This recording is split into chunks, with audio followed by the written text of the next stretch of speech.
What's up everyone? Today I'll be showing you how to install the MTX Road Thunder Soundbar Plus.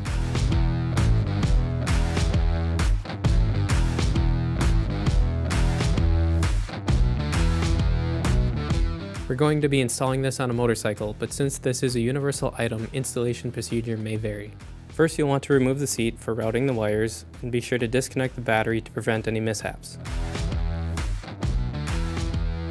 Begin by roughly laying out the wires to ensure that you have adequate length and to determine where you want to hide the wires. Put the wire harness in place, but don't secure anything yet.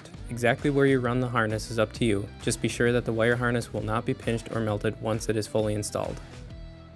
Decide where you want to mount the soundbar. In this case, we're going to mount it hanging from the handlebar on this motorcycle. Next, pre-install the soundbar clamps and then determine where you want the mounting clamps to go on the machine. Included with the Road Thunder Soundbar Plus are 5 sets of clamps ranging from 7/8 of an inch to 1.5 inches. Use the appropriate size mounting clamps for your application. In this case, we're using the 1-inch clamps for these handlebars. We recommend utilizing the supplied transparent film to install the mounting clamps without damaging the mounting surface. Remove the film after the clamp is installed. Loosely install all of the mounting hardware. If you're installing the Soundbar Plus on something that moves, like these handlebars, make sure that you have the full range of motion and that the soundbar doesn't interfere with anything nearby.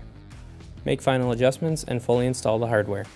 The Soundbar Plus is a directional speaker, so ensure it's aimed toward the rider before completing installation. If fine-tuning is needed, simply loosen the speaker clamp bolt and rotate the soundbar accordingly.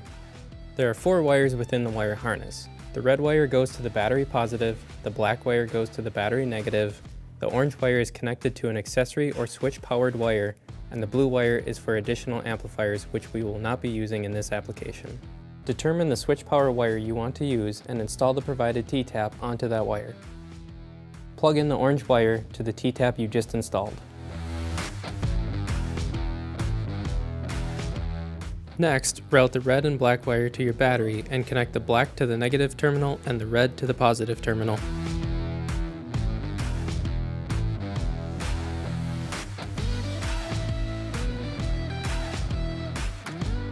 Test the soundbar by turning it on to make sure it works before completing the install. After you have ensured everything works properly, go ahead and do the final routing of the wire harness and secure it with the provided zip ties. Once again, make sure that the wire harness is routed so that it will not be pinched or melted. For more information on the Road Thunder Soundbar Plus and all of our audio products, visit Kuryakyn.com or reach out to our tech team with any questions.